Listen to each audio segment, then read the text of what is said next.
This is me doctor Sadaf Amreen और आज हम डिस्कस करेंगे जो एगेपे की इन विट्रो डिटर्मिनेशन के लिए क्वांटिटेटिव डिटर्मिनेशन ऑफ यूरिया के लिए जो एक किट आती है उसका इस्तेमाल जो किया जाता है उसके अंदर जो मैनुअल जिसके अंदर इंडिकेशन लिखे होते हैं कि किस तरीके से करना है, क्या नॉर्मल रेंज है। तो जो एगेपे की इस टाइम ये मैनुअल पढ़ रही हूँ मैं, तो मैं इसमें बताती हूँ कि आपको क्या क्या कब यूरिया सीरम में डिटरमाइन किया जाता है, ये कैसा प्रोसीजर होता है, क्या इसके अंदर क्लिनिकल सिग्निफिकेंस होती है, क्या क्या इस किट में दिया जाता है, कैसे कैसे करना होता है, क्या मेथड होता है। बेसिकली इसी के बारे में आज हम बात करने वाले हैं। तो सबसे पहले देख लेते हैं ये जो रिएजेंट होता है इसके अंदर वो इस्तेमाल किया जाता है किस लिए। ये किट इस्तेमाल की जाती है in vitro quantitative determination of urea in the serum, plasma और यूरिन। ठीक है, इसमें मेथडोलॉजी इस्तेमाल की जाती है यूरिएज या फिर GLTH, और जो लीनियरिटी होती है वो होती है 300 milligram per decilitre. Working reagent जो होता है can be prepare as per the requirement. Clinical significance क्या है, प्रोटीन जो होते हैं वो हमारी बॉडी के अंदर स्टोर नहीं हो सकते। Protein can not be stored in human body, तो इसलिए उन्हें क्या होता है, शुड बी ब्रोकन डाउन, उन्हें टूटना पड़ता है ताकि वो बॉडी से बाहर निकल जाए। ठीक है, so excess should be broken down. Amino acid जो कि which form the component of protein. Amino acid क्या है, बेसिक कंपोनेंट है प्रोटीन का। ठीक है, तो ये क्या है, जो प्रोटीन फॉर्म करते हैं अमाइनो एसिड ब्रेक डाउन करते हैं, किस लिए टूटते हैं, फॉर्म करने के लिए अमोनिया देते हैं।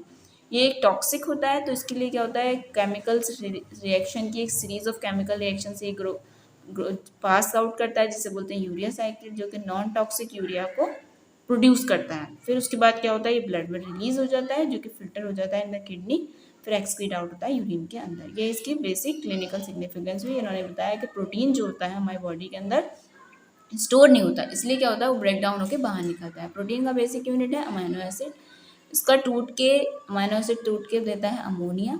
फिर ये कह रहे हैं क्योंकि एक टॉक्सिक होता है इसलिए इसके लिए केमिकल सीरीज ऑफ रिएक्शन से गो थ्रू होता है, जिसे बोलते हैं यूरिया साइकिल। उसके बाद नॉन टॉक्सिक यूरिया प्रोड्यूस होता है जो ब्लड में रिलीज हो जाता है, फिर किडनी उसे फिल्टर कर देती है और एक्सक्रीट आउट कर देती है इन द यूरिन के अंदर। ये यूरिया जो होता है इसका लेवल कब बढ़ता है, इसका बढ़ जाता है जब इसका ब्रेक डाउन बढ़ जाता है, या फिर डिहाइड्रेशन होता है, या फिर डायरिया होता है, वॉमिटिंग, इन सारी कंडीशन के अंदर इसका यूरिया का लेवल बढ़ जाता है।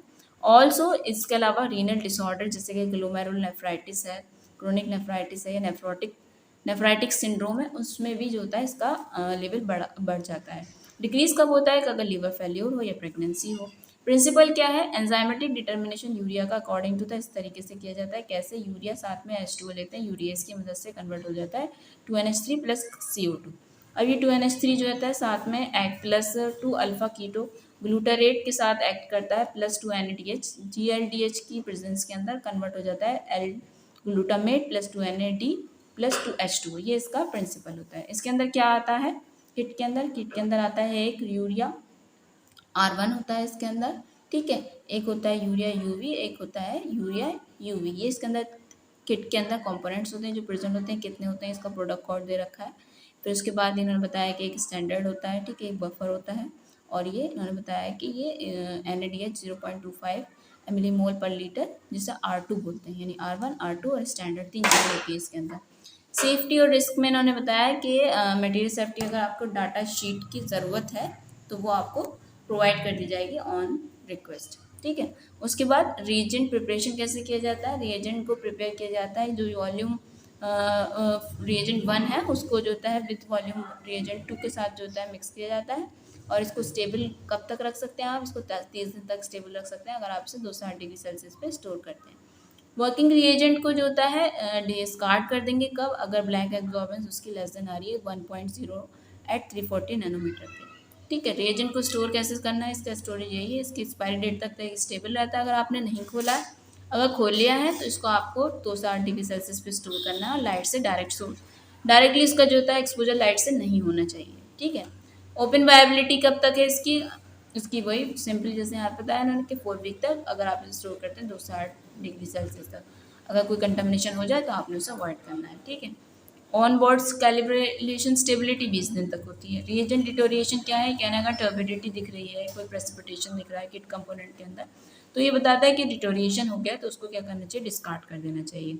वैल्यू अगर outside the are recommended acceptable range, तब भी क्या करना है आपको, वो इंडिकेट करता है इंस्टेबिलिटी को, इसलिए आपको वो इनवैलिड रिजल्ट देगा, इसलिए आपको उसे डिस्कार्ड कर देना है, नया फ्रेश वायल ऑफ रिएजेंट को इस्तेमाल करना है। प्रिकॉशन क्या है, हमेशा कंटामिनेशन को अवॉइड करना है, क्लीन लेबोरेटरी वेयर्स को इस्तेमाल करना है, clean dry disposable pipette tips होनी चाहिए, ठीक है। उसके बाद close reagent bottle immediately after use, reagent bottle फ़ौरन ही इस्तेमाल करने के बाद फ़ौरन आपने बंद कर देनी है, यानी खुला छोड़ दें उसको। उसके बाद कह रहे हैं कि उसका एक्सपोजर डायरेक्टली लाइट से नहीं होना चाहिए, उसके अंदर ब्लो नहीं करना चाहिए रिएजेंट बॉटल के अंदर, और जो होता है reagent is only for IBD use के लिए होता है, ठीक है। उसके बाद ये कह रहे हैं कि वेस्ट मैनेजमेंट सीक्रेट सिंपली वैसे ही in accordance with the local regulation. Serum sample जो चाहिए, क्या चाहिए, सीरम ले सकते हैं, प्लाज्मा अगर फ्री ऑफ हीमोलिसिस है, and do not use anticoagulant containing fluoride और अमोनियम आयन, ठीक है, इस बात का आपको ख्याल रखना है। यूरिन जो है 1/100 dilution with distilled water, multiply the result with the dilution factor, ठीक है। इंटरफेरेंस बिलिरुबिन का up to 20 milligram per decilitre है, एस्कॉर्बिक एसिड का 50 मिलीग्राम पर डेसीलीटर, हीमोग्लोबिन का 1000 मिलीग्राम पर डेसीलीटर होता है, ठीक है। इसके अंदर क्या दिया जाता है कि यूरिया रिएजेंट होता है, R1 R2 और स्टैंडर्ड, ये अभी भी बताया था। क्या क्या चीज़ों की ज़रूरत पड़ती है हमें जब इस वाले टेस्ट को करते हैं, तो जो चीज़ इसके अंदर किट में नहीं प्रोवाइड होती है, एक तो पिपेट्स चाहिए, टिप्स चाहिए, टेस्ट ट्यूब चाहिए, रैक चाहिए टेस्ट ट्यूब को होल्ड करने के लिए, एक टाइमर चाहिए, इंक्यूबेटर चाहिए, एक एनालाइजर चाहिए।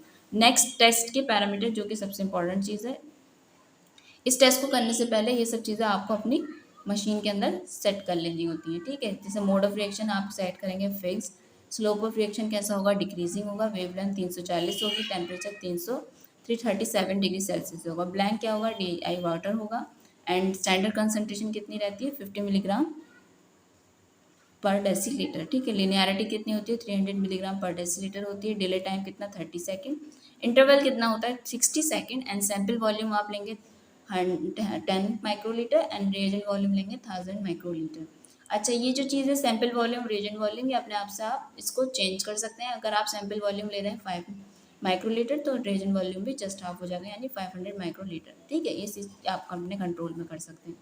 उसके बाद ये कह रहे हैं कि कैली यूनिट कन्वर्जन दे रखा है, यहाँ पे इन्होंने कैलिब्रेशन दे रखा है।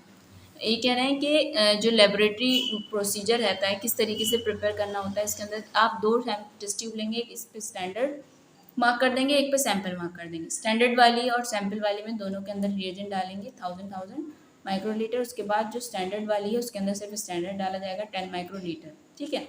फिर उसके बाद जो सैंपल वाली है उसके अंदर स्टैंडर्ड नहीं डालते, फिर सैंपल्स में डालेंगे, सैंपल वाली में डालेंगे, फिर ऑब्जर्व करेंगे। Mix and read the optical density T1 30 second के बाद देखेंगे, आफ्टर सैंपल और स्टैंडर्ड एडिशन के बाद, and take second reading that is T2 exactly after the 60 minute, जो कि अभी ऊपर बताया, and after the first reading. ये जब आप करेंगे तो इस तरीके से आपको मेजर करना होगा। जब आप मैनुअली कर रहे हैं तो इसके बाद इसको ऐसे करने के बाद इसका कैलकुलेशन कैसे करना है। अगर आप एलाइजा में कर रहे हैं उसके अंदर तो सिंपली आप ये सारी जो है पैरामीटर जो है फिक्स कर देंगे, सिंपली आप प्रिपेयर करके लगाएंगे, वो रीडिंग खुद दे देगा। लेकिन अगर आप मैनुअली कर रहे हैं तो इस तरीके से करेंगे, और फिर इसका कैलकुलेशन का मेथड क्या है वो भी मैं आपको भी बताती हूँ। Calculation urea concentration milligram per decilitre निकालेंगे, T2 माइनस, अब जो T2 और T1 निकल के आ गई है, T1 में से T2 माइनस करेंगे upon T1 minus T2 of standard, ऊपर सैंपल लिया, नीचे स्टैंडर्ड, इंटू 50 कर देंगे, ठीक है। अगर इसकी कंसंट्रेशन निकालेंगे मिलीग्राम पर डेसीलीटर BUN, तो T1 minus T2 of the sample लेंगे, T1 minus T2 of the standard, into कर देंगे 23.4 से। क्वालिटी कंट्रोल दे रखा है, रेफरेंस रेंज ये इंपॉर्टेंट है, आपने याद रखनी है। सीरम और प्लाज्मा की रेफरेंस रेंज है 10 से लेकर 50 मिलीग्राम पर डेसीलीटर, और यूरिन के 20 से लेकर 35 ग्राम पर 24 आवर, ठीक है। फिर इसके अंदर परफॉर्मेंस में लिनियरिटी अप टू है हमारी 300 मिलीग्राम पर डेसीलीटर, एंड अगर कंसंट्रेशन ग्रेटर आ रही है इसकी लिनियरिटी 300 मिलीग्राम से, तो उसे डाइल्यूट करेंगे सैंपल को विद द नॉर्मल सलाइन से, फिर रिपीट करेंगे दोबारा और मल्टीप्लाई कर देंगे रिजल्ट को जितना आपने डाइल्यूटेशन फैक्टर दिया है। फिर उसके बाद कंपैरिजन दे रखा है, फिर प्रिसीजन दे रखा है इन्होंने, ठीक है। उसके बाद इन रन कितना है, एक्यूरेसी मिलीग्राम पर डेसीलीटर, फिर सेंसिटिविटी दे रखी है। सेंसिटिविटी लोअर डिटेक्शन लिमिट जो है इसकी 1 मिलीग्राम पर डेसीलीटर है। तो आज मैंने आपसे डिस्कस किया एगेपे किट जो है फॉर यूरिया के लिए जो आती है, इस्तेमाल की जाती है for the determination of urea के लिए, तो उसके अंदर क्या क्या मैनुअल जो होती है, उसके अंदर जो मैनुअल दिया रहता है उसके अंदर क्या क्या इंडिकेशन होती है, वो मैंने आपसे शेयर किया। आई होप आपको वीडियो मेरा पसंद आया होगा। अगर वीडियो अच्छा लगा है तो इसको लाइक करें, अपने दोस्तों के साथ शेयर करें। फिर मिलते हैं आपसे नेक्स्ट वीडियो के अंदर, जब तक के लिए thank you so much for watching my video. Thank you so much.